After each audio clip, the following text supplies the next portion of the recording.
wonderful film, Parenthood, is about life being a roller coaster. Gene Houston is about life being a rocket. So sit back and relax, tighten your seatbelts, and we'll take off with Spaceship Gene Houston.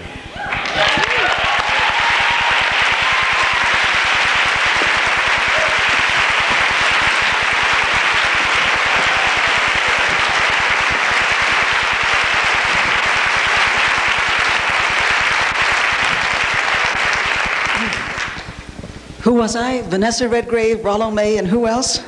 They left out oh, golly. He'll love that since I now just hit the top of the fundamentalist hit list.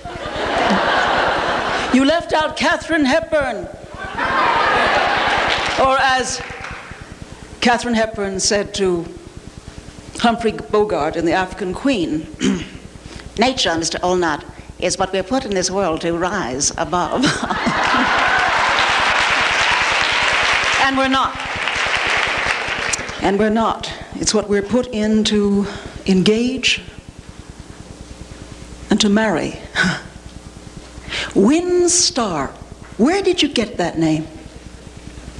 Where did that name come from, John?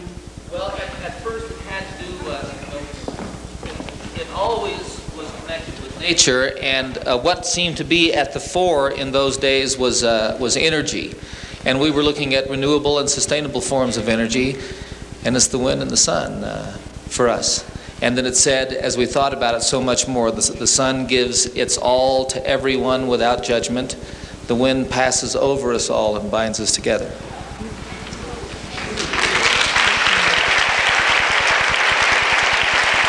Lovely. And I was also thinking of the meanings that it has in terms of the global village. Wind, the ancient word for wind, the ruach, the nephesh, the spirit, the moving spirit. And we, the solar people, we are either the latest problems of the metabolism of the galaxy, or we are citizens in a universe larger than our aspiration, more complex than all our dreams. Our brains are stargates. Our cells are celled of mysteries. We are solar beings. Wind. The wind is blowing over the solar beings now. I think of that wonderful, wonderful poet-writer D.H. Lawrence. Towards the end of the Sturm und Drang of his life, he wrote his greatest poem, which might as well be called Windstar. And it relates to everything that you magnificent people are trying to do here today.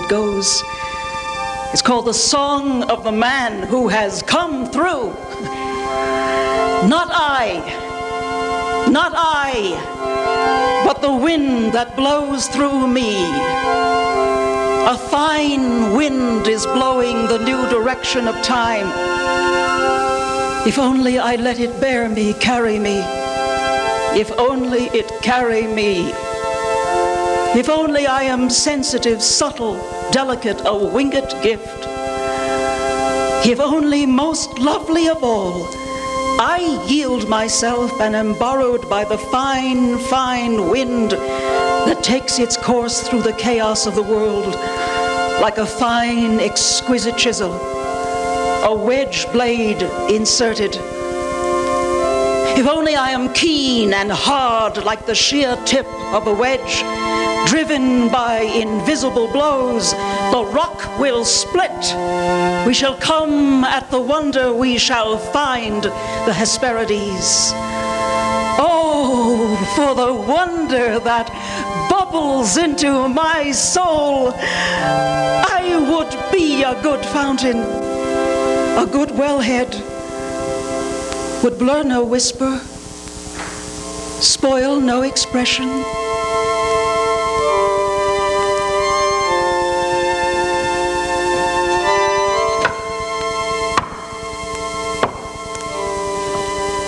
What is the knocking?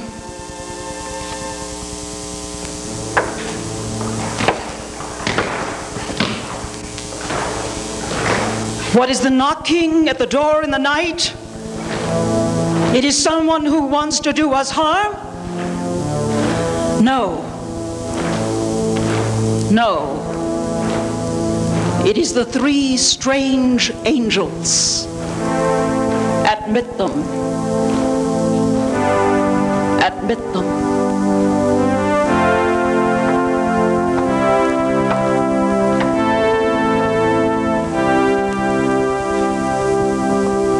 It is this yearning that is in the minds and hearts and souls and bodies of so many of you courageous people,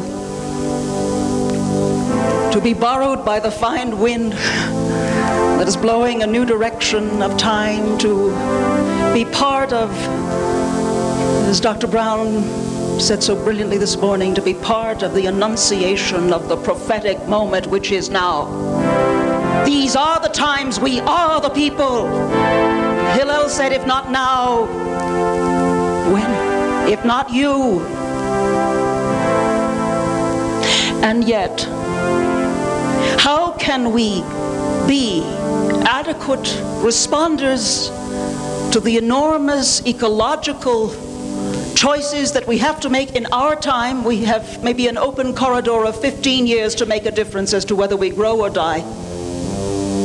If we are not also attending simultaneously to the inner ecologies as well. Because it is only noble, co-creative people who are really doing their inner human homework, who are going to have that purity of intention, that sense of passion of purpose, that loving givingness, and that complexity to make the right decisions to bring this new world into time. So what I am concerned with today and this evening, this is a journey we will take together. A journey into the radical choices for your inward ecology. Because one of the great problems we face today all over the world is not just the gross overuse of our external resources, but the gross underuse of our internal resources.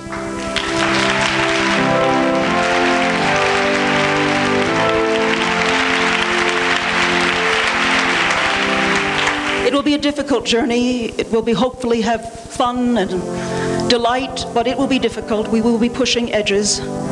Sometimes you will want to fade away. I ask you, try not to, although you're welcome to. Try to stay there at an edge. When everyone is worried, that's the edge. That is the edge. Let me begin by telling you about an edge that I faced this year. An edge that may make my life take a whole different direction. I don't know. For me, it was a very shocking edge. I was in India in February. Indian music, please, maestro. So was he. On Sarasvati Day. Sarasvati. You know who Sarasvati is? She's like the Hindu Athena. She is the goddess of education, of culture, of learning, of music, of art. And on Sarasvati Day, teachers and students come and they bathe, if they can, in the Ganges. And they think about Sarasvati. And the whole field of resonance of music and education, that whole psycho-spiritual icon that is Sarasvati rises in the... So being an educator, I decided that's what I would do too. So there we were with my party in Rishikesh, the great place of meditations of thousands of years, and we sat there looking at the blue-green of Ganges. And I said, Sarasvati, I am ready for you. No Sarasvati. Instead, an ominous voice from 7,000 miles away, from the Western world, all my training from the imageless God saying, no images, don't worry. So I closed my eyes. Sarasvati, where are you? With her beautiful veena and her lovely many arms. You've got to have many arms if you're a goddess, as some of you have found out. And I tried, and I'm not an imagizer, but I hoped it would come, the miracle would come. No Sarasvati. So I just sunk into the despond of the imagelessness of it all. And suddenly, I heard someone calling me, Jean, time to get back on the bus. And then I heard the most beautiful voice I think I have ever heard in my whole life. And she called me, Jean. And I scampered up the hill, and I found the source of the voice. Tiny little woman, old, greasy white hair, terrible circles under her eyes, in a pink sari, lying fetus position in the sand. And I went there and I kneeled by her and we talked. And she told me about herself. She was a teacher and educator. She had an MA in education, which like in India is like the equivalent of 2 PhDs. And her whole life had been devoted to bringing young minds, quickening the spirit, having people become what they could be. And she told me something about her theories of education. She was a luminous little being. And then she said, but alas, I no longer teach because I am too old and too sick. I said, well, how old are you? Expecting her to say 75. She said, 48. And they didn't want her anymore. She said this with this glorious smile. And we talked for a longer period of time, and I gave her some aspirin to bring down her fever. I said, why are you here? She said, because I hoped that by coming to the Ganges, Saraswati would heal me. And I've been waiting for her. And I missed my train because of the fever. And I'm lying here, waiting for the fever to go so I can make my train. She had no money. I gave her a good deal. She did not want it, but she took it because she would use it for other educational things. And we created a relationship so that she could go back and have a real community that would care for her and empower her in the world. And then she said to me, but I found Saraswati, it is you. And I said, no, I'm not Saraswati. You are Saraswati. And she bowed. And the goddess in her met the goddess in me, which met the goddess in her. And I realized she was Saraswati, the goddess of education, disempowered, unseen, sick, and yet still luminous, trying to come back again. Trying to come back again. There is no question in my mind that in the ecology of inner space, many things are trying to come back again. Let me just give you a few lines from a few months ago, probably the best essay I've ever seen in Time magazine by Lance Morrow, called Welcome to the Global Village. Had any of you ever read it? It's a phenomenal essay, but he began by saying, a new world has developed like a Polaroid photograph of vivid, surreal awakening. It's almost like that picture of the world that we saw 20 years ago and 1 month ago, almost today. That picture is now getting clearer and clearer, and it is a new world, and we almost don't know what to do with it. And then he says, the effect has been contradictory, a sense of sunlight and elegy at the same time, of glasnost and claustrophobia. Glasnost, wide open, claustrophobia, I'm not ready. Glasnost, new opportunities, new challenges, grow or die, claustrophobia, I can't. Many of us are still, in spite of our luminous purposes, we are still educated for about the year 1890. We're not educated for glasnost. And what a conference like this is a massive, intensive, empowering course in glasnost. What you should have had 20 years ago. And we're trying to find these new connections. How wonderful that so many of our Soviet beloveds are here to help us in this enterprise. But how do we begin to wake up to this possibility? How do we wake up into a world in which paranoia isn't permitted anymore? How do we wake up into a world which is stranger and more complex than all our dreams? A sense of sunlight and elegy. We're living at the end of history. We're living at the end of ideology. Do you realize that? Marxist, communist, Platonist, you name it. Oh, a lot of fundamentalists rising. That's the sunset effect. Fundamentalisms always rise at the end edge of history, don't they? Because too much is happening and people say, no, not me, claustrophobia. Give me an ideological fortress of truth. sanctification of stupidity.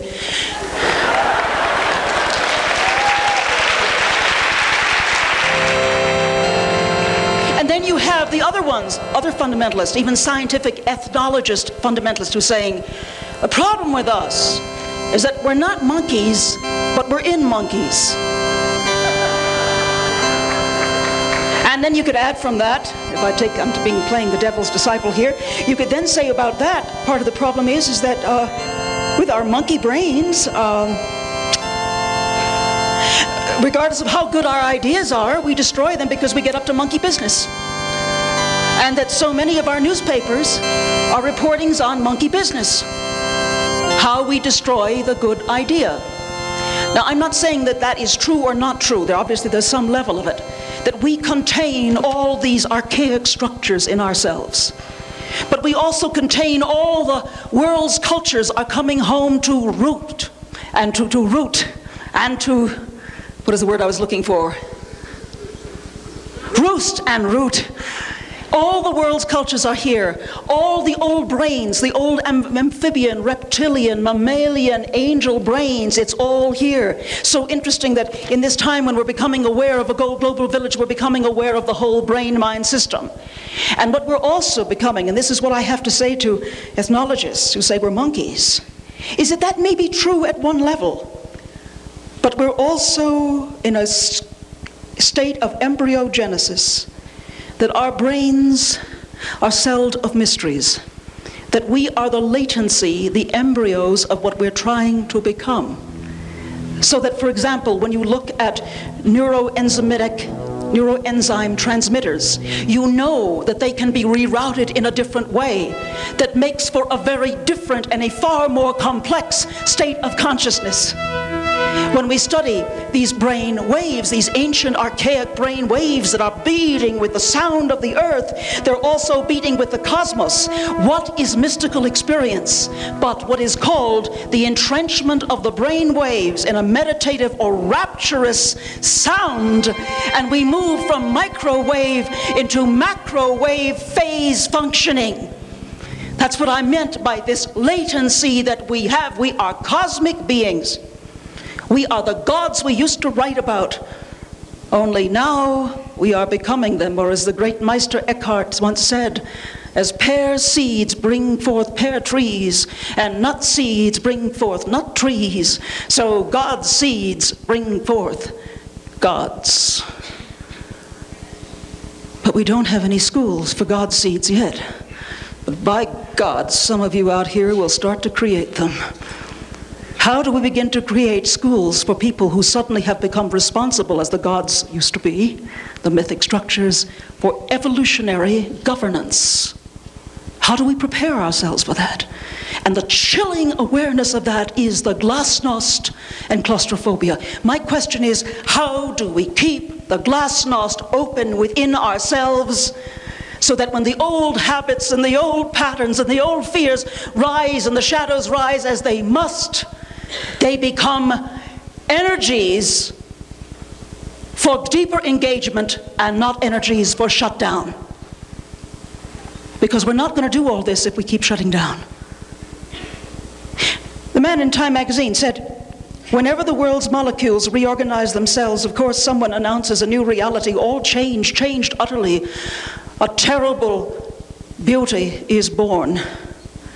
And of course, we've seen the world in the last few months undergo a terrible beauty of change. In Tiananmen Square, there you were one day. And what were they holding signs in? English, because they knew they were speaking to the world. Right? English. And English was powdering into electrons and powdering across thousands of miles and powdering into our brains. And many of us were looking back at that screen and powdering our images of hope back to them, weren't we? And it was this powdering of electrons back and forth, and then a few weeks later, wham, closed down.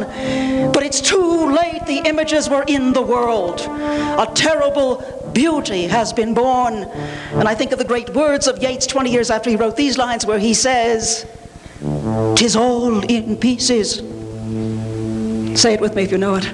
All coherence gone. No, I'm sorry, golly, I'm in a time warp. That's John Donne. at the same kind of age 300 years earlier. All just supply and all relation. The element of fire is quite put out. The sun is lost, and no man's wit knows where to look for it. Wham! The birth of new science. Now the lines from Yeats are what? Come on. Mere anarchy is loosed upon the world. Mere anarchy is loosed upon the world. The best lack, the center cannot hold. Mere anarchy is loosed upon the world.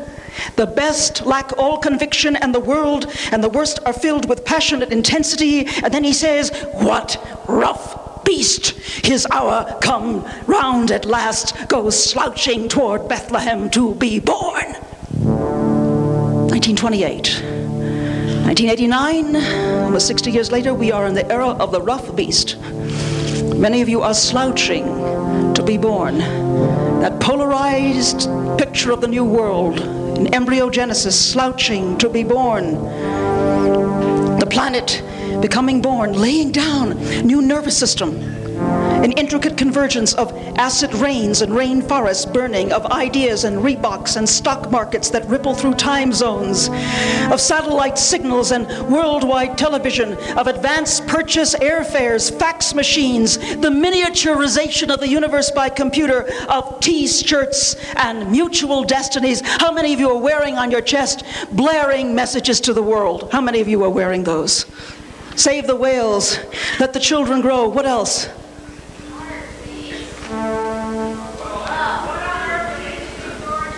Absolutely. And for how many of you have you become aware of the universe has become a miniature? Inside out. In one of his first books, Lyle Watson told a wild story, but I had no friends who saw it. He told about a little girl in Italy, 3 or 4 years old, who had a strange capacity. Her father would roll a tennis ball to her, and Lyle Watson watched this, and then suddenly she'd look at it and poof, inside out. Then he'd roll another tennis ball, plop, inside out, plop, inside out. Then he came back when she was 5, and so many people had asked her how she did it, she forgot. But it is almost that we are in that time of plop, inside out. We used to be microphase in relationship to the macro. Now we have the universe in miniature.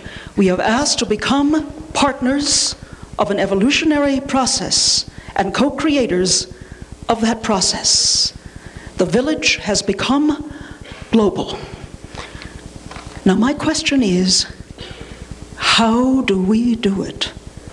When we look at this integrated circuit of the world, integrated by everything, as we've seen, if the global nervous system is in place, then the global psyche is about to rise. I travel sometimes 250,000 miles a year. I'm invited by cultures to come in and to look at the culture and say, where is it going? Where could it go?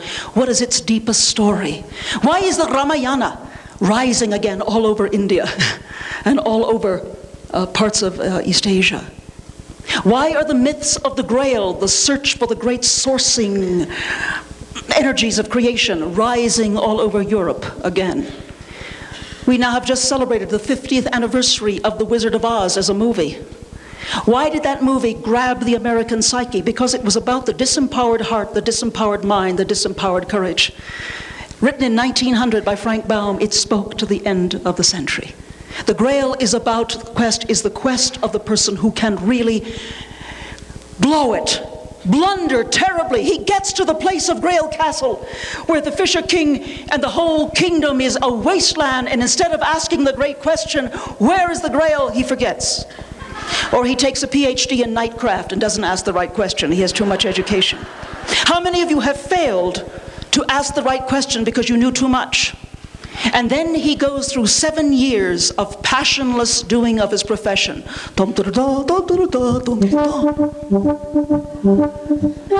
Think of 7 years of no passion, until finally he gets the point, comes back to Grail Castle and says, "Uncle, what ails thee?" The question of compassion, and then, where's the Grail? Or who serves the Grail? No one had had enough metaphysical courage and sense of reality to ask the great question, and the world was perishing because of this absence. And so all the great stories are rising in our time to tell us it is time to remember the traditional stories which give us the larger story of our own destiny. My old friend of so many years, Joseph Campbell, who would have been astonished at his post-mortem popularity. You would have been astonished. He was a research subject of mine as well as somebody I did a lot of seminars with. And I used to get him to a place because he wanted to see images.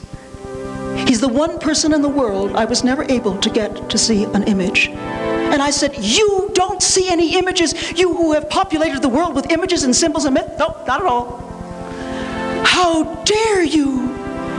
He said, no, it's okay. He says, you see, what I see is a screen.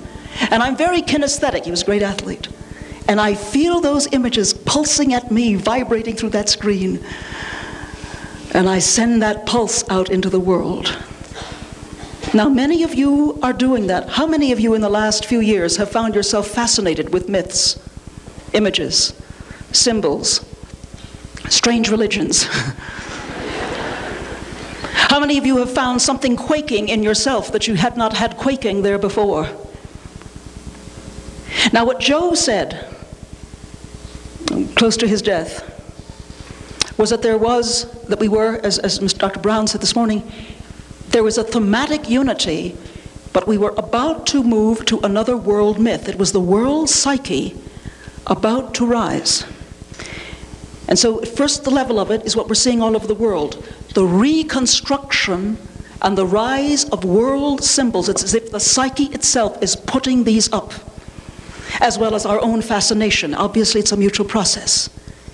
But the thing is, when you have a passionate call from the deeper regions of ourselves, the place for which the great creative archetypes, the great creative inventions are, generally something is being required of us. And what Joe thought was being required of us was a new reading of the perennial mythic journey of the hero or heroine. But a new journey. A journey that would help us battle past our toxicities, but to enter across the threshold, to be called again into greatness, to enter into a depth world where we would meet the allies of our own inner space, where we would live as though the day were here, where we would become the noble seeker of the possible human if we're to discover the possible society, if we are to redeem the time, redeem the unread vision of the higher dream. Now, what Joseph thought was that a hero or heroine is a man or woman who's been able to go past his or her personal and local historical limitations to new emergent forms. Such a one's visions, ideas, and inspirations come pristine from the primary springs of human life and thought. Hence, they are eloquent not of the present disintegrating society and psyche, but of the unquenched source through which society is reborn. In being hero or heroine, one undertakes the extraordinary task of dying to one's modernity and being reborn to one's eternity. How many of you have found yourselves in the last few years dying to old habits, old customs, old habituations? How many? Something is happening. But it was the poem, it was the song of Bob Dylan. You don't know what it is, do you, Mr. Jones? Something is happening. And it is as if this great psyche of the planet, of the cosmos, of ourselves, is rising to give us clues. There are always two great works of the hero-heroine. The first one is ingression. It is to withdraw or go inward to the great causal zones within ourselves where lie the great patterns, the great stories, the forgotten magic and knowings of earlier phases of our existence, of traditional phases, traditional knowing. We see that we have here wonderful exemplars of traditional knowings from Africa, from Asia, from Native America. How many of you have gotten fascinated by traditional wisdoms in the last 4 or 5 years? It's rising, or 10 years, as the case may be. Windstar, in a sense, is built upon this, that recovery of that which was known. And so you go inward and you find within earlier phases of existence, you find, again, these patterns of the old brain that become for us vehicles of transformation. We become transparent to our own transcendence. The great potentials mythologized as secret helpers. And then, after we have found them, these neglected or forgotten things, which are not really past or buried, but more profoundly and accurately deep codings of the source. And we tend to need, at least in all the myths, some kind of ecological, environmental, or tremendously politically difficult crisis without to activate the coding, or some phenomenal image. Now, speaking mythologically, I'm going to suggest to you that once we saw in 1969 that planet from outer space, we saw Mama. All our yearnings, it wasn't the moon, it was the earth. And I'm going to suggest to you that perhaps that began to activate in billions of people that transition. It wasn't easy. Some people went cuckoo. It was too much. A lot of the astronauts went quite strange, to put it nicely. Lunacy is no mere metaphor.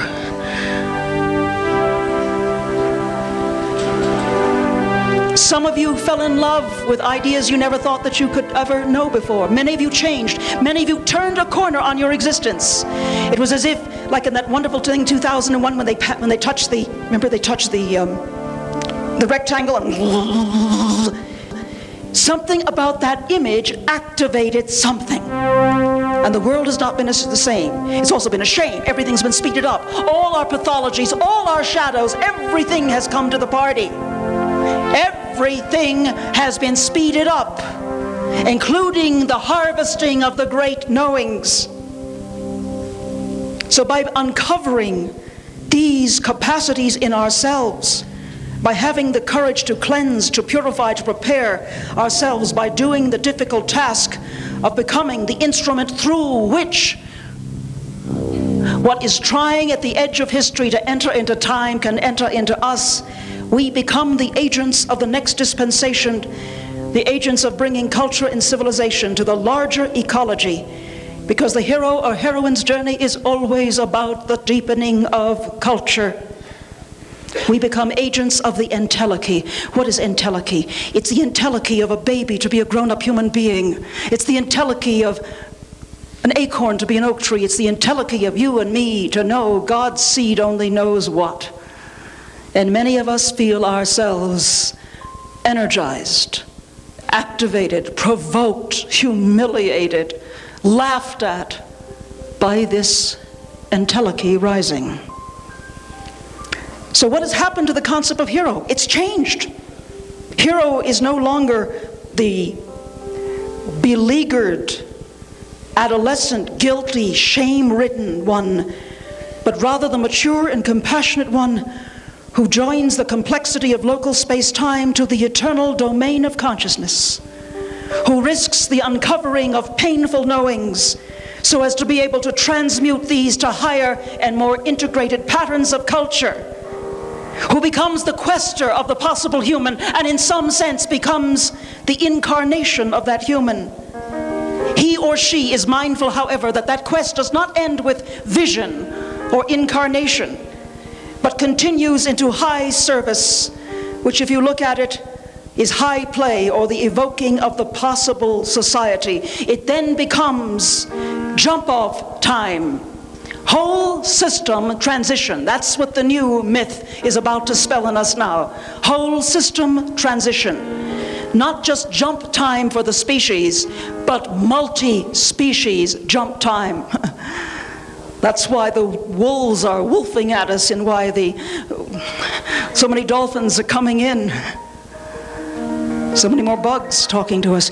It's why literally great nature is speaking. It is a multi-species jump. The hero or heroine always lives in a time of dyings, of self, of social sanctions, of society's form, of standard brand religions, governments, economics, psychologies, relationships. How many of you lived in the time of dying of relationships that you thought could never die? Don't answer. And what happens is that the new hero or heroine has the courage to both undergo and be midwife to the continuum of new birth. The word in Greek is palingenesia, constant birth, to redeem the time to a higher level. And so the second great issue of the hero or heroine is to then, after they get these insights, to come back into the world and, by God, to do it. Jesus comes back from the desert. Buddha comes back from his ascetic meditations. Kant awakes from his dogmatic sleep. You and I begin to truly get on with it. But it seems to be, for those who do it most effectively, this kind of double happening. Whether your call is from the necessity, the breakdown, the outmoded condition of the external life, or whether it is from your breakdown of internal life, it doesn't make any difference. It comes without or within. But it involves this deep energizing of the inner ecology, the immense potential of what you are, and then, by God, going into the world and making that difference. And that is what we're going to do. We are going to take, I'm going to ask Peggy to draw this, the classical journey, but we're going to re-mythologize it in terms of the uniquenesses of our time. Uniquenesses of the fact that women are now full partners with men, or soon to be. Uniquenesses, so it's not just rescuing the damsel's often rescuing the hero. It's also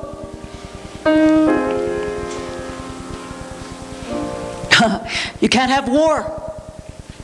You can't have one culture over another. You have to have the engagement of all the cultures, all the peoples. It's no longer a lonely journey, it's a group journey.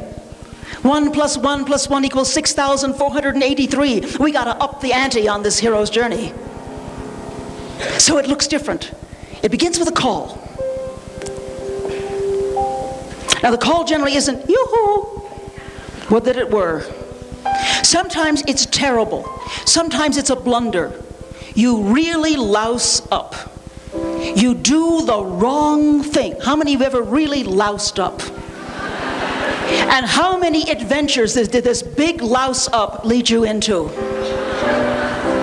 So that often the hero's call, or heroine's call, is a blunder. And you can actually go back and do that. Think about, I'll tell you how to do it, and draw the blunder at some point, and then draw the road that you took as a result of the blunder. Draw all the adventures, all the learnings that you got as a result of that incredible blunder. But nowadays, I'm going to put it differently. I'm going to ask you something else. I'm going to resurrect Joseph Campbell's favorite phrase, in which he said, "Follow your bliss." To be deeply called is not to be called by the oughts or the shoulds, because then you just do a good ought and should job. It is a lure of becoming. It is an incredible attraction. Everything in the universe that it really works is attracted to each other. What does Dante say? L'amore che muove il sole e l'altre stelle. I'm half Italian. The love that moves the sun and all the stars. So what's in you? You tell me. What moves you? What are you really? Not lustful, that's a little too much. What really is your bliss? And I'd like you to think about it. I'd like you to rise, with your eyes closed. I want you to think about what is truly your bliss. Even if you haven't thought about it for years. What is luring you? What is calling you? What is this kind of spiritual eros What is your yearning? And what is yearning for you? The new nature of the call. Think about it. As Robert, I'm going to ask you to call them into the call.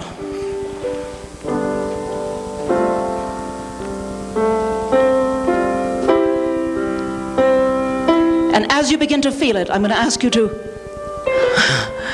stand up, if you would. Your eyes closed. And even though there's 1,400 people here, they're all friends. Or by God, they better be. It's the whole planet is here, isn't it? So everyone together, and it's a very intimate moment. What is calling you? Keep your eyes closed and just begin to move with it and to feel it. What is calling you? What is the lure of becoming? Feel it and begin to move. And even begin to dance it. Because that it has to become an awareness that is internal as much as external, not abstract anymore. It's in the body, it's in the blood, it's in flowing through your nerves and sinews. What is your bliss? What is calling? What is your yearning? Feeling it, stretching it even,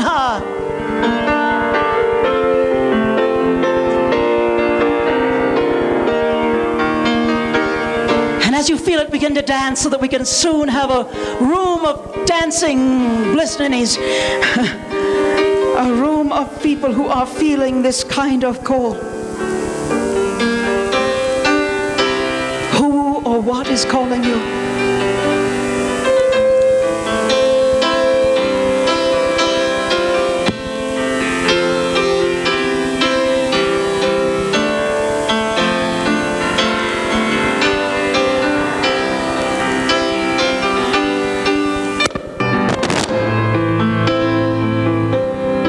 Beginning to dance with it, truly dance wherever in place. Let's see how much movement we can get in this room. I know Alwan got it going for you. And even dance, what is yearning for you? So it's the mutual kind of thing, that call, that sense, that being.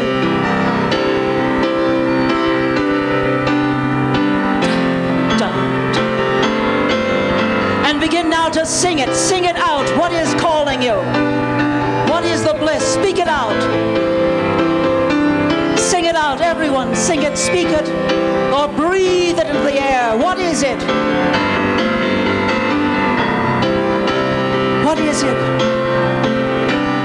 Sometimes you got to stretch for it. If you can't find it, stretch. Stretch. They say if you take one step to the God takes 10 steps back to you. Reach for it. What is calling you? Speak it out. Love, what else is calling you? Possibility, what else? Al, what is calling you? Sky and earth, love, people. Yeah. Unification. What's calling you? Community. What is calling you?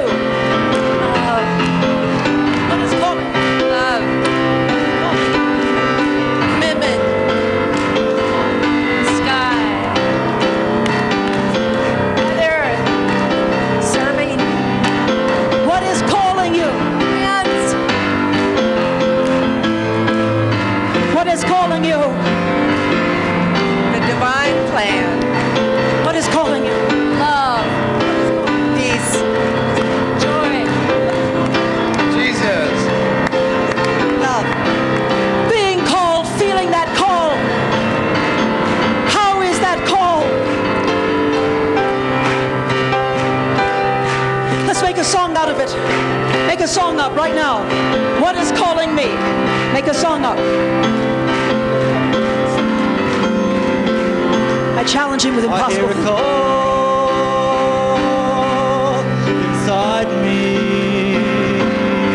I hear a call all around me. I hear a call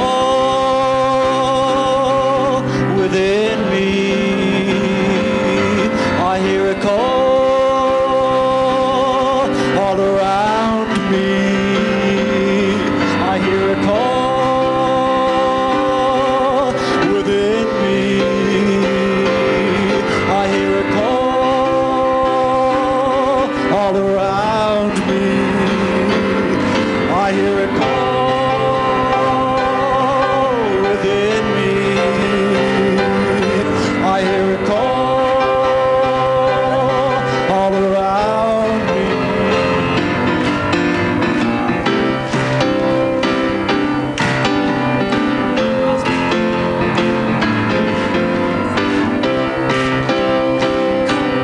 Hearing that call all around me. Hearing that call, hearing that call, hearing that call all around me, All around me, all around me, all around, all around me. a call within me, all around yeah. me, all within me, all around me, all around.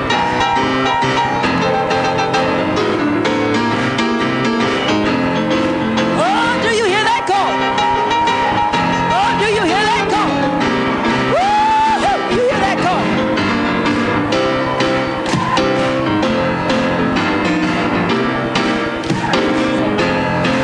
I hear a call, I hear a call. I hear a call, I hear a call. I hear a call, I hear the call. me, all within me and without me, within me and without me, within me and without me and within me and without me and. Oh! Do you hear that call? You hear that call? I don't hear that call. You hear that call? Woo!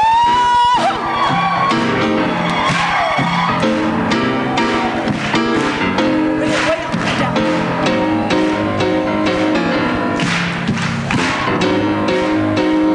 Oh yeah.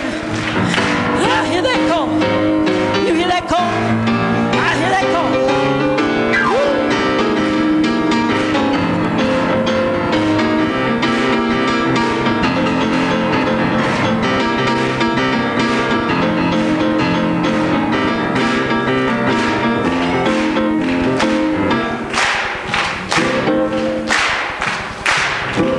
Does the earth hear that call?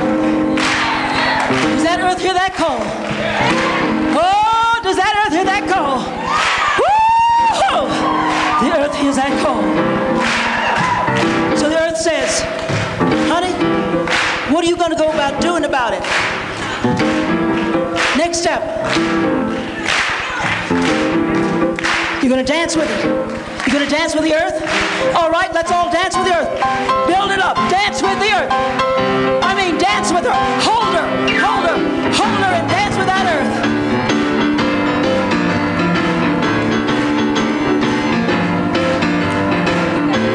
Come on up on the stage.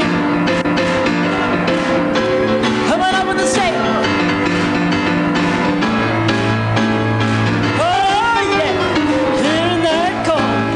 Oh, yeah, earth, I hear that call. Woo!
are.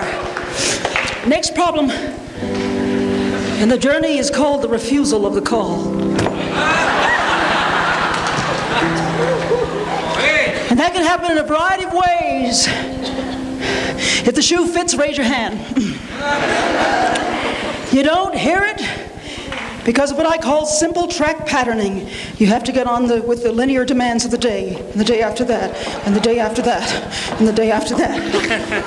How many of you is that true? The culture tells you that the call isn't possible. It doesn't exist. You made it up. How many of you have had that one? The tuning is not available. God can hold you in his arms, and all you feel is a slight pressure and a brief nostalgia. Another one is that the call knows no time. The categories of the call's time are strained by the tensions of eternity. It can be given years ago when you were 7, 8, 10, 14 years old, puberty. Then you forget it until last year. Inertia and walled in by boredom. Don't bother me, God, maybe next year. Habituation. Skinner. We must go beyond freedom and dignity into habit.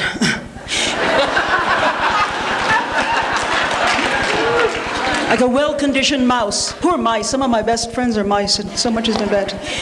The lure of creature comforts. Pinocchio, hot tubs. Give me some creature comforts. Ice cream. Workshop.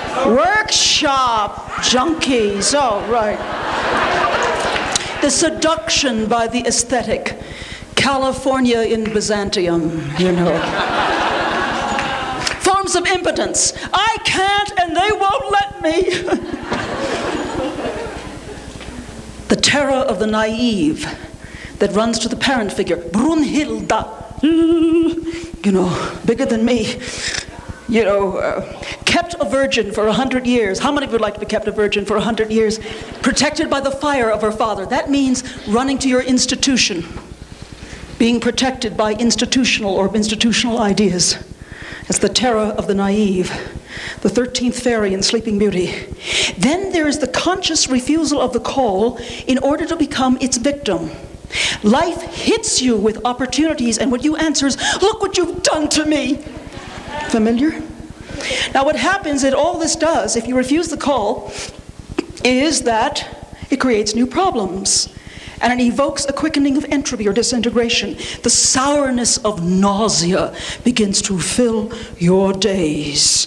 And you enter into stasis and progressive self-hatred. And of course the great poem by Francis Thompson about trying to run away from it. I fled him down the nights and down the days. I fled him down the arches of the years. I fled him down the labyrinthine ways of my own mind. And in the midst of tears, I hid from him and under running laughter.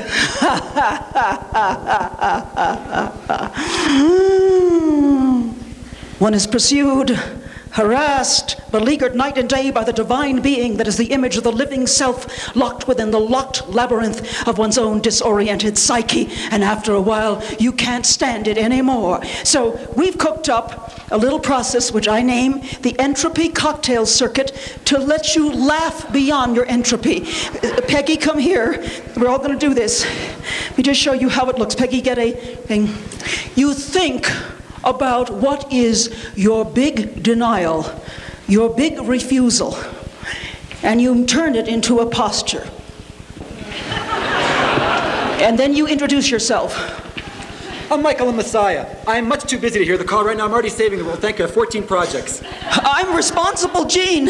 I'm responsible, Gene. I'm so responsible. I have no time. I'm responsible, Gene. I'm responsible. I'm responsible. I'm measly Margaret, and I'm not I'm responsible, good Gene. enough. I'm responsible, I'm Gene. not. Hello. Hi, I'm too responsible to take care of you now. I've got too many responsibilities. I'm really not good You get the enough idea? for anything. I'm not. All right.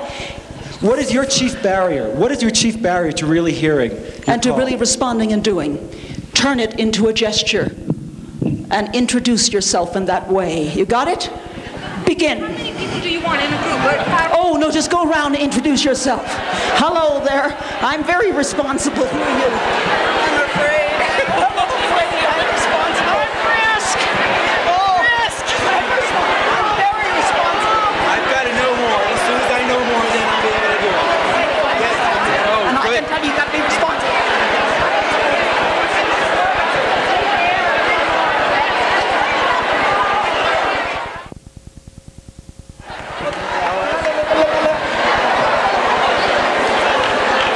All right. I got a responsibility for timing. And my responsibility for timing says, you got to sing now. One of us. But use this self-comedy when you want to get on with it.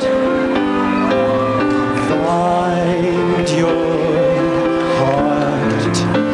Open up both your eyes. We can all know everything.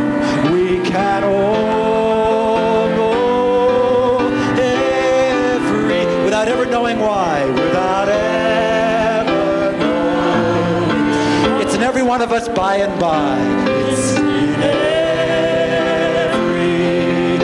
one of us by and it's in every one of us. It's in every one to be wise, to be wise. Find your heart, open up both your. We can all know everything. We can all know everything without ever knowing why. It's in every one of us. By one more time, it's in every one of us. It's in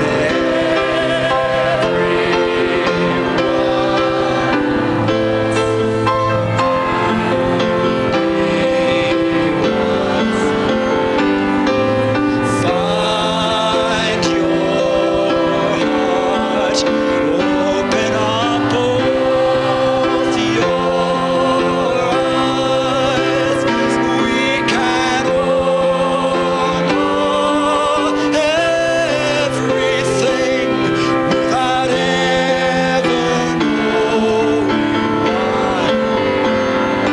It's in every one of you and I.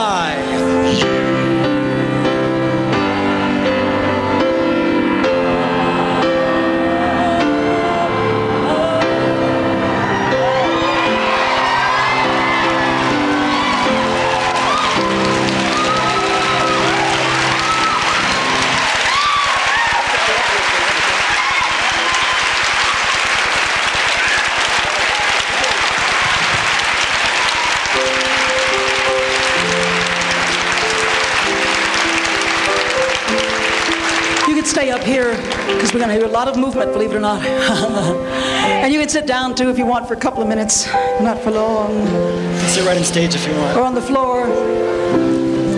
Well, they can read lips.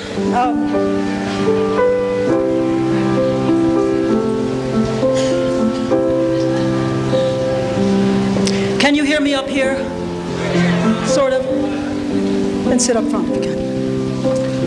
In the story, when you finally get on with it and agree to this entelechy, this call within you,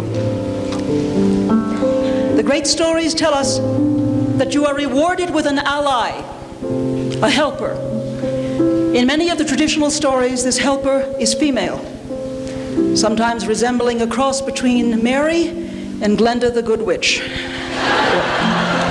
I think of Spider Woman, or Grandmother Underground of the Native American tradition, of Oya the goddess in Africa, of Cheradwin or Bridget in Ireland, or among the Celts, the myriad of saints Laura to Petrarch, Beatrice to Dante.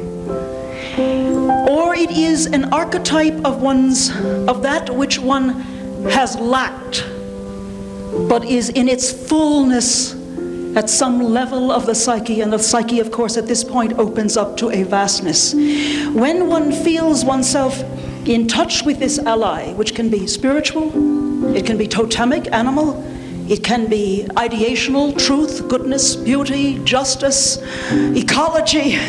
It can take many forms. It tends to be abstracted in our societies. It tends to be very concrete in other kinds of concrete societies. Societies of nature always see it as a concrete being.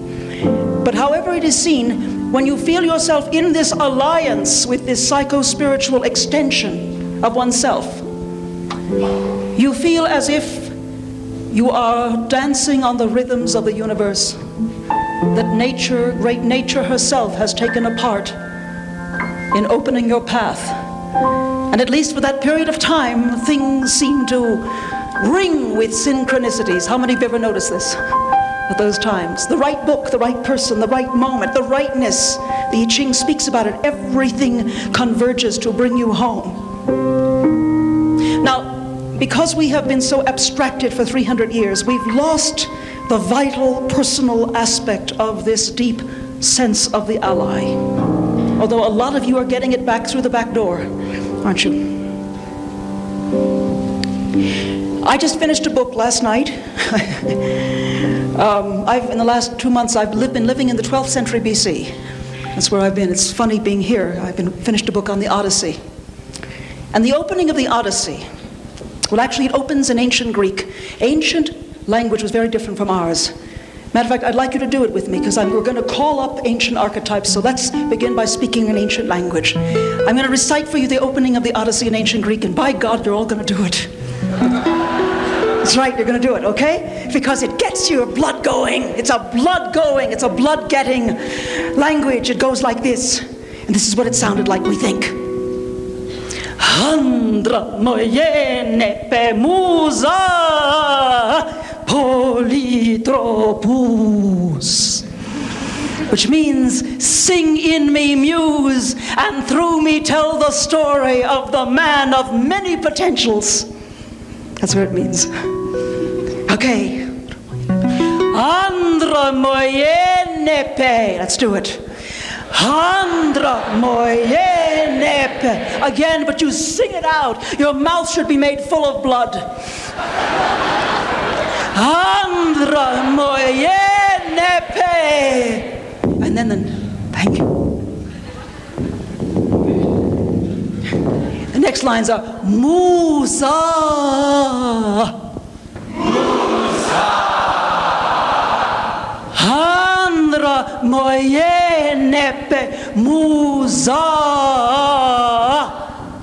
Andra moyenepe Musa. The final word, polytropous, polytropic. Polytropous. Andra moyenepe musa. Polytropous. Sing in me, muse, and through me tell the story of the woman, of the man of many ways. And that is what we're going to do. Andra moyenepe musa polytropous. The opening of the Odyssey has the goddess Athena on Mount Olympus, speaking for her client, Odysseus. And she stands before the gods. Father Zeus, gods, consider my human Odysseus, such a merry fellow, so cunning of so many ways, he has kept us baffled and amazed. But he sinned against the deeps. I'm interpolating what she would have said if Homer had known better. He had incredible, complex, mechanical knowledge of the world and the ways of the world. No one was better than him than that. But he never really explored his own depths. And Poseidon, the god of the depths, got him. With a series of adventures that brought his education in the hands of female initiators. Circe, the sirens. Who else? Who else? Calypso, which means eclipse. And for 7 years he has been stuck on the island of Calypso. The famous adventures took a few weeks. Most of the time he was stuck, just like the rest of us. That's right. Stuck for 7 full years. His education has gone far enough. And I say, says this archetypal power, this Olympian perspective, this larger life, she says, I say that we ally him. I say we get him off the island and send him home where he's got to clean up the mess at home. He knows enough now. I will put heart into his son Telemachus. Hermes, you go down there and you get him off that island. We send him home for his larger life. He's ready now. How many of you wish you had an Athena and the court of the gods who was up there and saying, consider my human Joyous, consider my human Diane, consider my human Bill. So fine, look what they've done, and they are stuck, they are stalemated, they need to get on with it. Let's get them on with it. Okay. Be nice, huh? That's what we're going to do. Now, normally this is a 2-hour exercise, and I have to do it in 15 minutes. But you'll catch the breezes. In my book, The Sacred Psychology, it's called The Friend in Court. But it's something about getting in touch with these archetypal structures within themselves, which is, if you don't like that kind of language, that Jungian language, these larger life extended, the ecology of yourself. But it's the ecology of yourself personified in something that you can relate to. For some of you who are deeply Christian, it would be Christ. For some Buddhists, it would be Buddhas. For some of you, it would be very unusual and unique to you, the divine dragon or whatever. For some of you, it would be yourself writ large, the entelechy. For some of you, it would be ecology herself, nature herself, Gaia. It doesn't make any difference. At this level of the psyche, everything is very fluid. Do you see? And by our giving assent to it, it gives assent to us. Now, what I'd like you to do, to each one of you, is to face someone. Just face someone. You can be somebody that you don't know very well. That makes it even more interesting. Just face someone. This is not touchy-feely. You don't have to get scared. Maybe that's what you like, but I don't do that sort of thing. There must be exactly 2, not 3. Exactly 2? Yeah. Those of you who need a partner, come up here. We'll find you one. We'll even be your partner. Exactly 2 people, not 3 people. Make sure you have one other person. If you don't have someone, raise your hand. Raise your hand if you're needing a partner. And look for the other hands.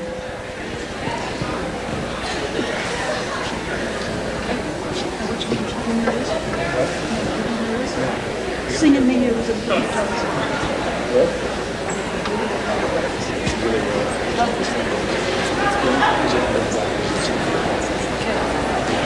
Okay, we're going to begin.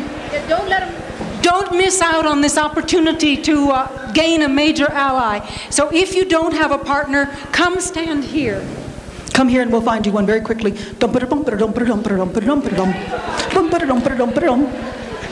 Lovely ally, you just got one. Look. Now you've got Now you get it. ally and a God ally. Okay. I wanted to begin it with the opening lines of Homer. But you'll do it in English this time.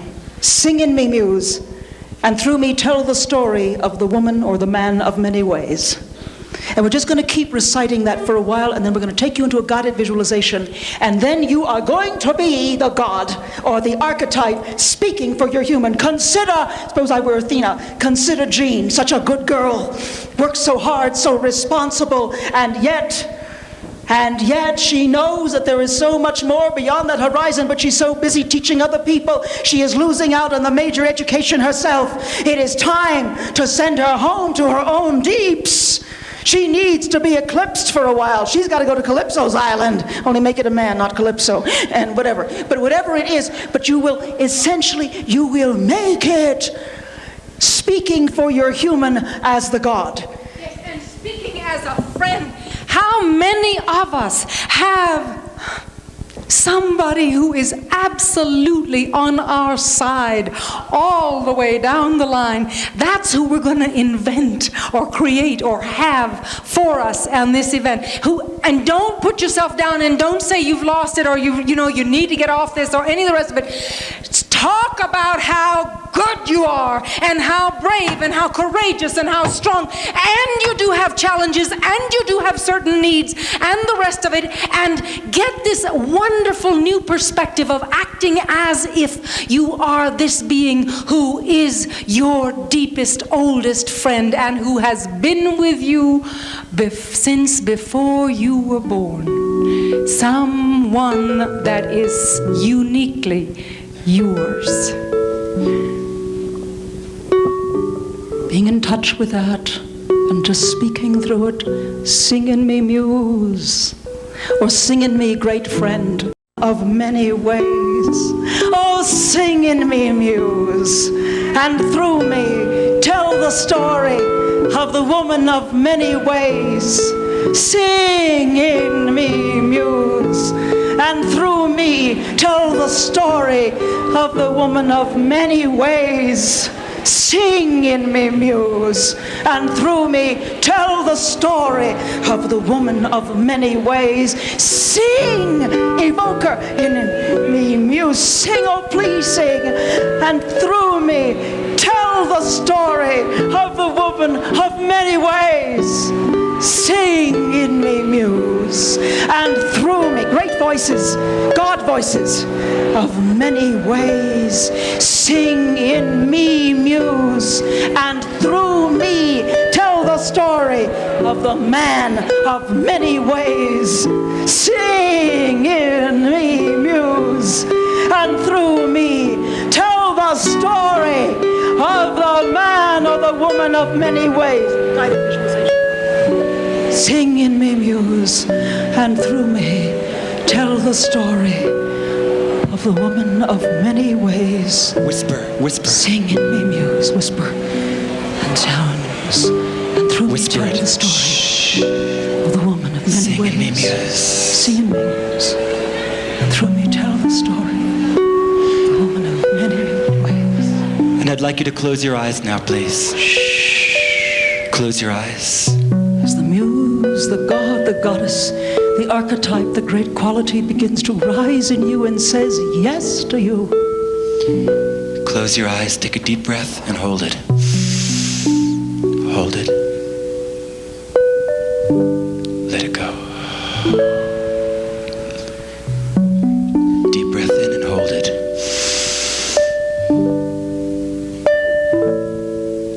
And let it go. One more time. Deep breath in. Hold it. And let it go. And imagine that you're walking in the woods on a path. You look around. You see the trees. And as you listen, you hear the sound of the wind in the leaves and the birds. And as you step, you feel your feet touching the soft forest floor. And as you breathe in, you smell the special fragrances of the woods. And as you breathe in, you actually breathe in some of the energy, very peaceful and deep energy of the woods.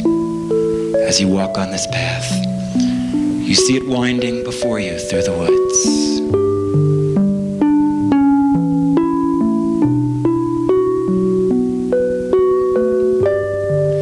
And the path is leading to a clearing. It's a circular clearing in the woods. And as you enter this clearing, there's a sense of entering the sacred. And you sit down at one side of this clearing.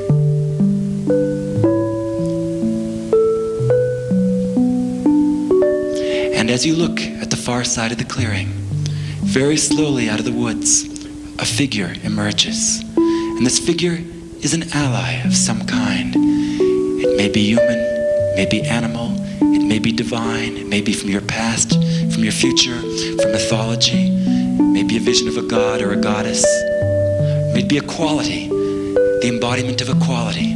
But look now and see, on the far side of the clearing, a sense of your special ally. You do not see it, then sense it. Have that kinesthetic sense, or that emotional sense of it. This ally starts to approach you. And as it comes closer, you feel its presence coming to you now. And it brings its presence right up in front of you. And you either see or sense or feel it just a few feet in front of you now. And as you take in this presence, you are aware that you're in the presence of one who knows you completely. This being knows your past and your present and your future. And this being supports you unconditionally. It is here from other dimensions to bring you insight, wisdom, courage, compassion, support. In a moment, I'm going to count to 3. When I do this, you're going to step into the body, into the energy of this ally, of this being. 1, 2, 3. Step across now. And now you're in the body, in the energy of this ally, and you're looking at this human in front of you. And you look at this human with incredible compassion and insight.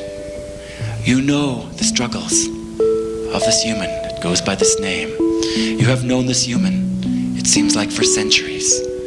And you've seen the path that they walk. You've seen their dreams. You have seen their struggles. You have seen their gifts and their misfortunes. And in a moment, you're going to share this wisdom with them. You're going to speak to them about this moment in this life, in this time in their life where they have come to this place called Aspen, to this place called Choices for a Healthy Environment. You're going to speak to them of the great challenges and lessons that await them. You will speak to them of the gifts and the strengths that they carry. Some of these they may not know, they may not be aware of, and it's your job to tell them, to inform them of their great gifts and their great strengths. And you will also help them to see their learning opportunities, their weaknesses and character, the things that must grow and deepen in their being. And you will speak in the third person about them. You will speak to this other ally, this other divine being that is gathered with you in the clearing. And you will talk in the third person about this human called Robert, called Jean, called Allie, called Rudy, called John. Called Joyce, called Ruth, called Mary. And you will say, consider my human Mary, consider my human Bill. And you will talk about them for about 4 or 5 minutes. And then the other god or archetype or great ally will say, well, consider my human. And he or she will then speak about that local human person who may appear to be before you, but will actually be the bearer of this God self. And you will speak with the perspective of this godded being or this being of high quality. You don't have to think, you will be amazed. The wisdom will come out of you. You'll speak about their possibilities, where they can go, how they can get out of the stuck place and get on with it, and what is needed. And you will speak with full voice and full gesture. You will speak as a god. You won't say, consider my poor old lousy human Ruth. You will not do that. You will speak from a very fullness of gesture and being. And now let the first god begin and speak. And I'll hold the time. You have about 5 minutes. Begin. Open your eyes. Open your eyes and let the first one begin. And speak as this God would speak, and speak with the body posture that this divine being, this ally. Yes, acquire the body postures, and the voice, and the gestures. Only one of you speak. You can even stand up. Only one of you speak, and the other listen. Stand up if you need to stand up. We'll tell you when it's time to change. Galloping chutzpah of the god. So, led by the personifications of his or her destiny, the hero-heroine comes to the threshold. And the threshold guardians, often your supervisor, your principal, your who?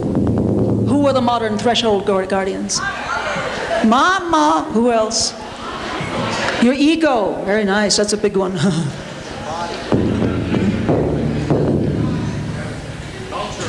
Cultural tapes. What else? And somehow you've got to fool your way and get past them. And generally you get past them through jokes,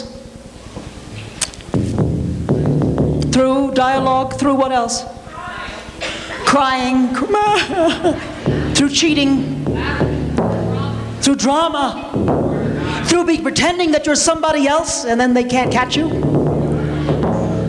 by becoming polyphrenic rather than schizophrenic, taking on the multiplicity of yourselves.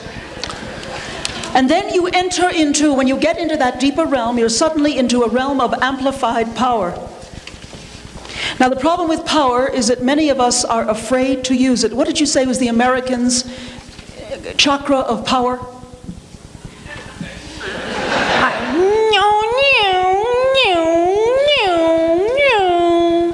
So we have extended prosthetic power, stocks and bonds. What else do we use? Motorized vehicles. But we're often afraid of power, and whoever is afraid of power is invariably afraid of ecstasy.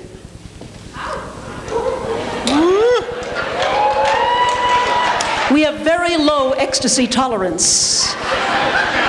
And we've got to raise our ecstatic tolerance.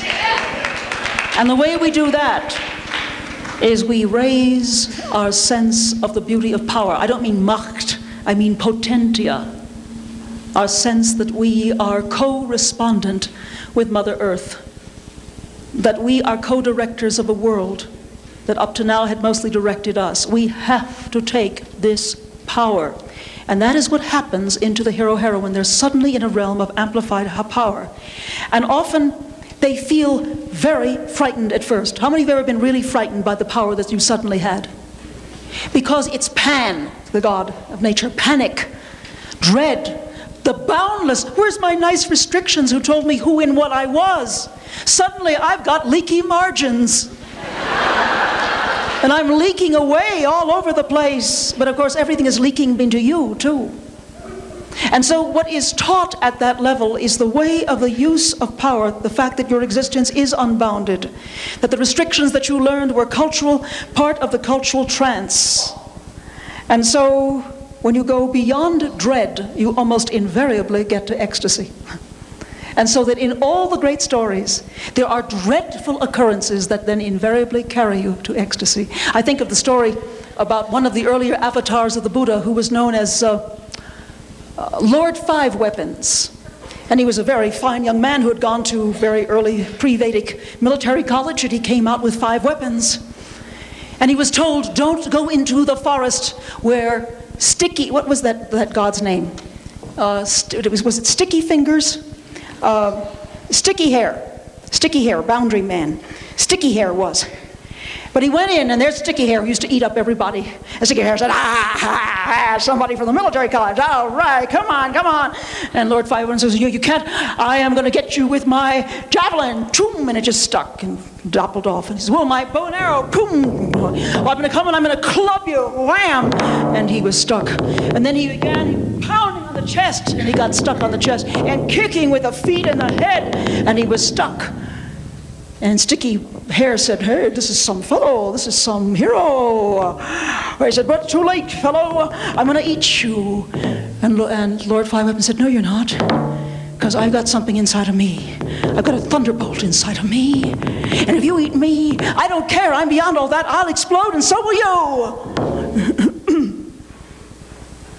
And then it is said that this precursor of the Buddha sat down with the monster and taught him the Dharma. Taught him the law, taught him the new forms of spiritual awareness. And Sticky Hair was converted, and the forest became the forest of meditators. One of the oldest Eastern stories in the world. But what was the thunderbolt? It was spiritual awareness.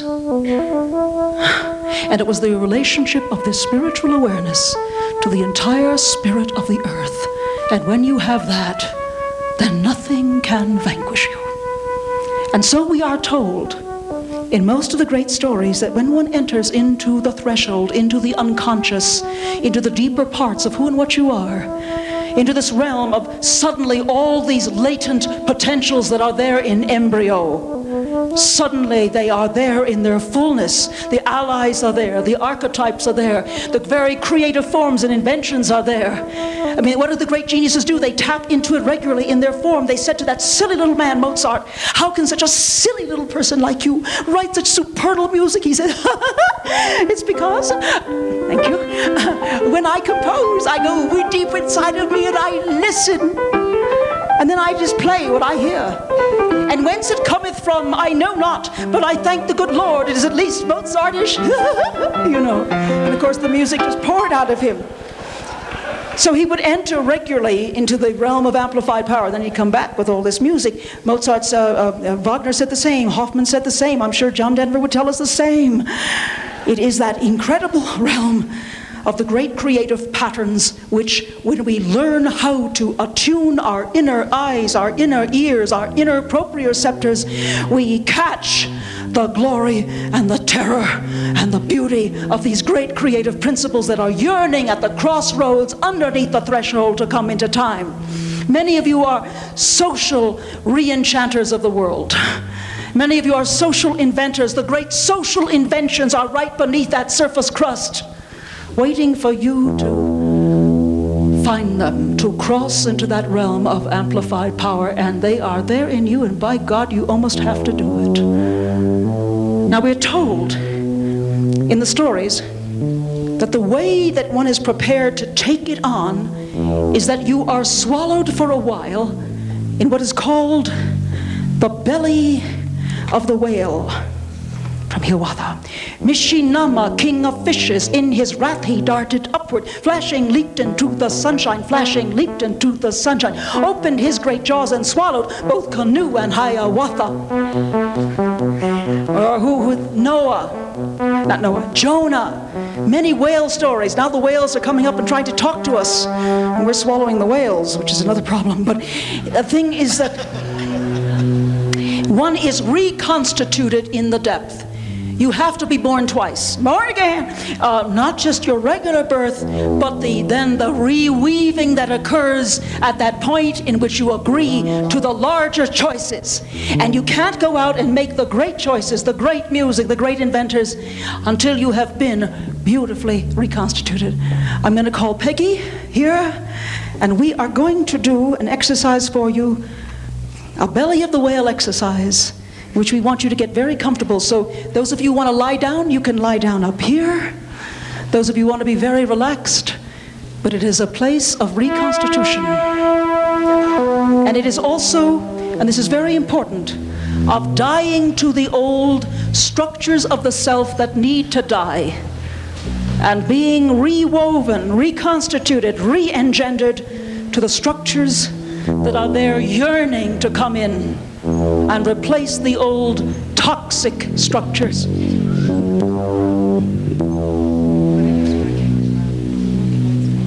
Can some of the lights come down? Is that possible? If they can, we'll just ask for them.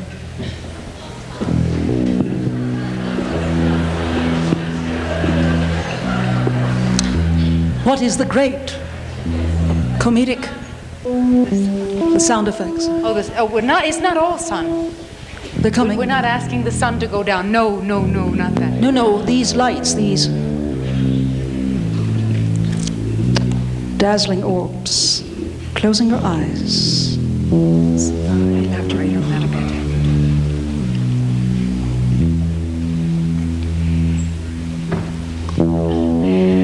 And here, swallowed in the belly of the whale, feel yourself willing to let go of, to release, to die.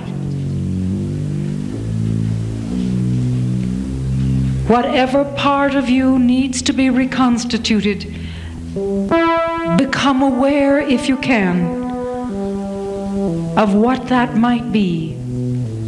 and be willing now to let it go. So if you would scan your body, just let your mind travel around and through and with your body and your life.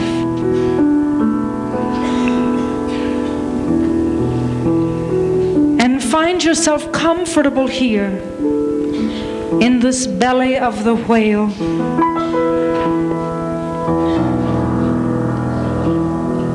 This great sea moves beneath you,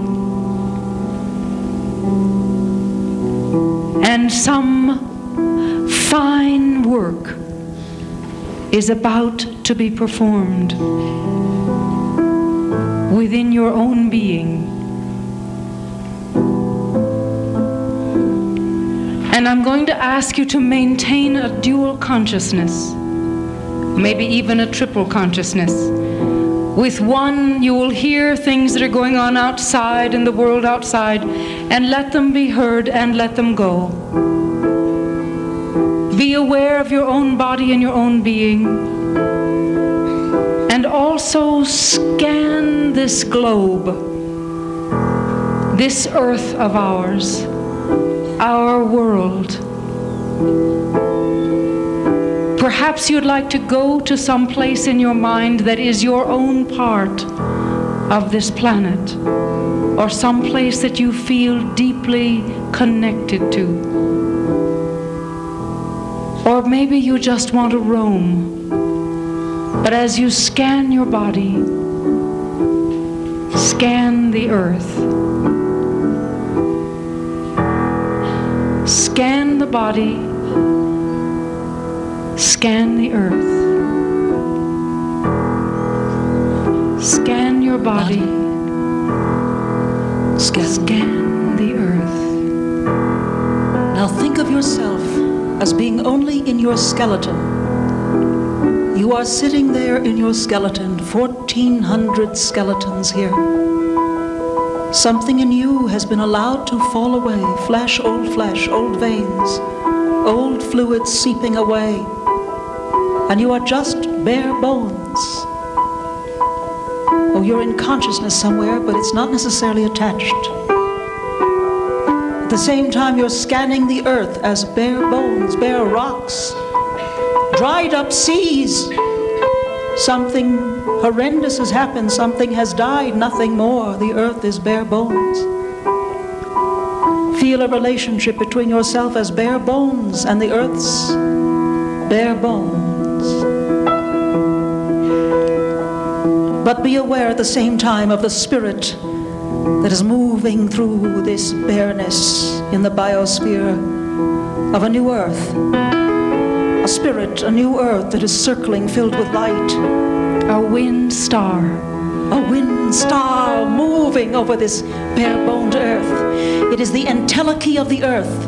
It is the possibility, the possible template of you and of the earth. And that it is a beam, a light wave that is falling on the earth and falling upon you. It is the future calling. A wind star, the great spirit, this possibility of the earth, this possibility of you, of your life. The future calling, now gradually pouring down in a beam of light. Now gradually we're going to lay down new tissue structures in both earth and you. Take your hands, your physical hands, and move them over your body. First around the fields of life, not touching, just the fields around. The first thing has to be the morphogenetic field, the field template, laying down the fields of life. Your hands, as they move over your body, over your skeleton, strengthen those bones. Pay special attention to the places where the bones connect with one another. Make them beautifully conjunctioned.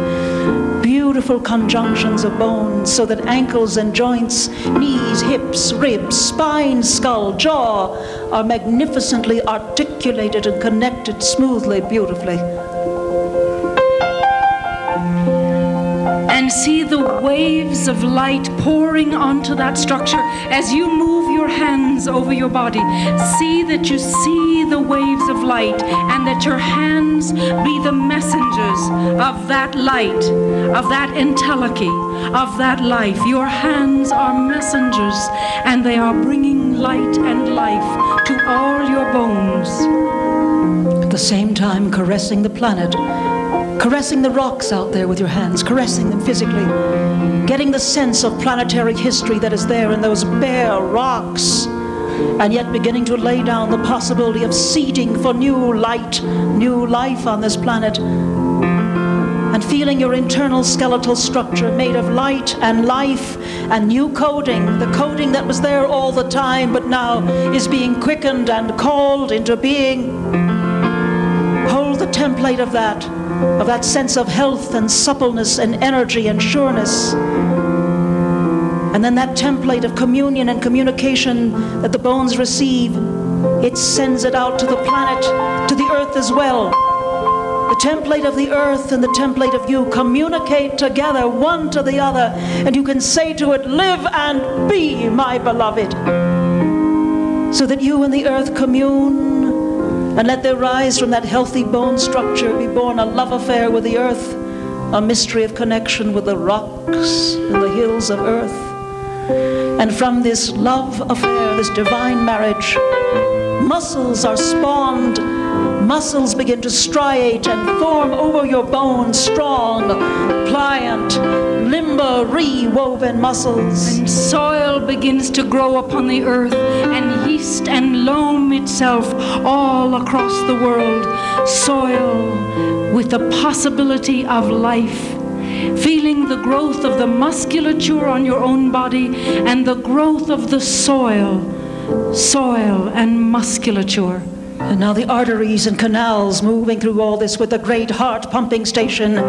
The great heart pumping station, a strong, resilient, vital heart. And on the earth, the waters fresh and salt, and the oceans and the inland seas, and the rivers streaming through pure, vital, intense, complex waters of earth and waters of the self. And the streams and the inland seas of the body moving through. The hands again serve as messengers of the template of light and life, pouring new light and life through that pumping station of the heart that is also connected in the emotions with all the veins and arteries and capillaries of the body and the great snow caps of the earth, so that the heartbeat of your body and the heartbeat of the earth become the same. The rivers and lakes and seas and brooks, the heart beats in this template of perfection. It's connected to your template, to others in this room. It inspires yours. The earth inspires you, and you inspire the earth. The template calls it into a beating, and the rhythm of life is established. And let a sense of love and adoration, a love affair of heartbeats with you and your earth, with you and everyone in this room, with you and everyone that the people in this room represents, so that there is a love affair of connection and heartbeat pouring through the hands across the world. And from that love, all the organs, the lungs, the stomach, the digestive tract, the spleen, the kidneys, the pancreas, all the things that make it possible to taste, digest, accept, cleanse. And it is happening in the earth. The organs of the earth are being restored. The gaseous mixtures flowing around the earth, the oxygen, nitrogen, neutral and unneutral, the active and reactive gases that make this life, the argon, the carbon dioxide, the lungs of the earth, the neon, the helium, the krypton, the xenon, the hydrogen, the ammonia, the nitrous oxide, the ozone flowing, and the elements of earth interacting, the catalytic agents, iron, oxygen, silicon, magnesium, nickel, sulfur, calcium, aluminum, sodium, chromium, manganese, cobalt, phosphorus, potassium, titanium, the very structures of the organs interacting with all these interactive gases coming back pure and fresh. The locomotion of the earth related to the locomotion of arms and legs, 1,040 per miles per hour at the equator.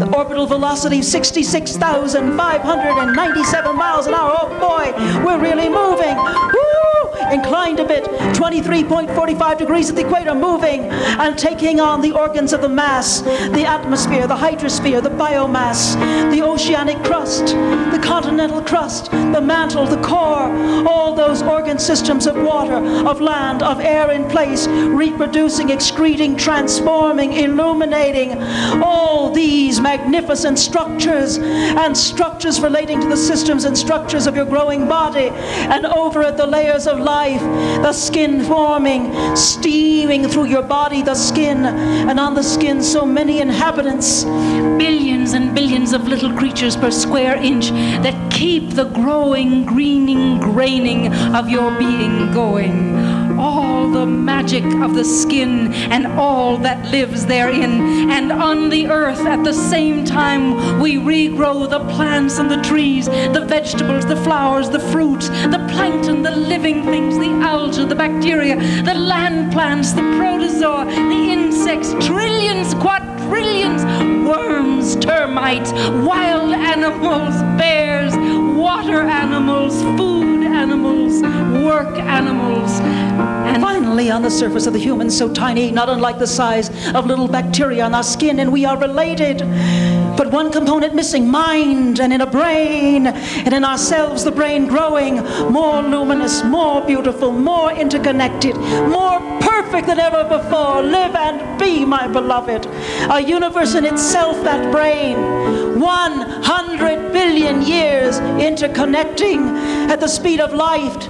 And in the earth, the mind and brain of the earth, of which we are individual neurons, but the mind and brain being something even more complex than we can know or say, the mind and brain of the earth that keeps going, and our brain-mind system related to the earth's brain-mind system. And from the template, feeling the sense of firing, new neurons, new life coming in, connecting. So with your hands, which are messengers from the template, with your hands, which are messengers from perfection, from light and from life, with those hands, reach out and connect with other neurons. Reach out to either side of you and connect. Feel your messenger hands reach out, make a new connection like a firing, and each of you is a neuron in a new brain. Reaching out, connecting, firing, new thought, a new brain. Let there be taking place, a new template in the planet. Feel it taking place here. Pangaia, the archetype of the planet. And notice this sense and really begin to hum between you. Have a humming moving through this room. A wonderful humming. And in this fire, it moves the spirit of the planet, the psyche, the soul, if you wish. The soul and psyche, everyone humming. And even shaking a little bit like it's the dendrites interconnecting, the humming and the shaking and the firing all over. And different vibrations, different tones from different ones of you. Let it rise, different songs. And the connections become stronger yet. And now all of you, if you can, and of course you can, sing the soul of the planet with its coded stories of billions of years, its dramas of life and death and resurrection and renewal. Sing it out, sing it full, everyone together, sing it out, the planet singing through you, everyone, the earth's love song, sing it out, a song of the soul of the earth to you, and your song to the earth, all creatures great and small, joining in, and sing now from the earth to the planets and to the stars. Let it rise. Oh, let it rise. And listening as they sing to you. Let it rise, singing to the stars. Windstars, all of us. Not I, but the wind that moves through me.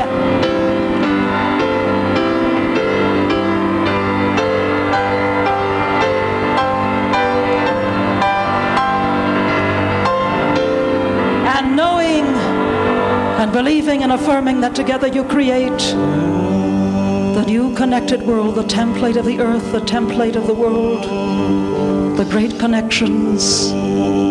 These are the times. We are the beings. So be it. And open your eyes now. the template of a new world.